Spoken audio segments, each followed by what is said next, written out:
Hi, I'm Dr. Georgia Quiles from Blue Oasis Pet Hospital, and today I want to help you understand more about senior dog care. I have my assistant Courtney here to help ask me some questions to get a better understanding.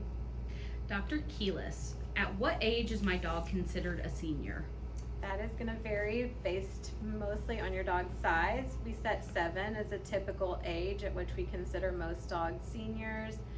But for larger and giant breeds, it can definitely start as early as 5, and for those tiny small toy breeds, it can be as late as 10 years old. How long do dogs live? This again is somewhat based on size. I would say an average dog lives 10 to 15 years, with smaller dogs tending to have more longevity and larger giant breeds tending to have shorter lifespans. What are some common health issues in senior dogs? Some of the most common things we see changing in senior dogs, we see joint pain and arthritis, cognitive dysfunction, which is doggy dementia. We can also see changes in their liver and kidney function, something we like to monitor. Heart disease is a big thing we see in older dogs, as well as cancer and, of course, dental disease. How often should I bring my senior dog in for checkups? We like to see senior dogs at least twice a year for wellness checkups, though that may be more frequent depending on any conditions or diseases that we are managing. What changes should I make to my senior dog's diet, and should I add supplements? Diet changes are definitely something you should discuss with your veterinarian. We are going to be basing that on their conditions and what we're aiming to manage, but we do want to watch the calorie intake as they become slightly less active. So considering switching to a senior diet with your veterinarian is a good idea. How will wellness exams change for my senior dog?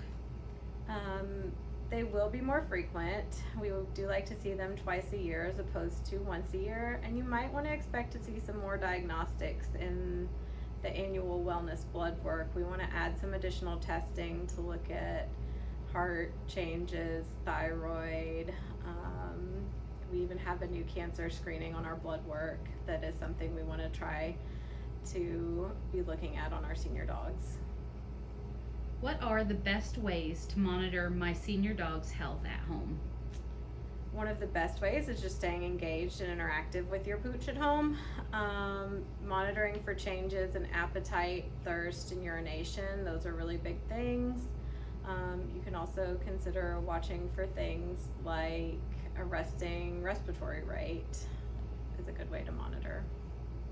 What should I know about end-of-life care for my senior dog?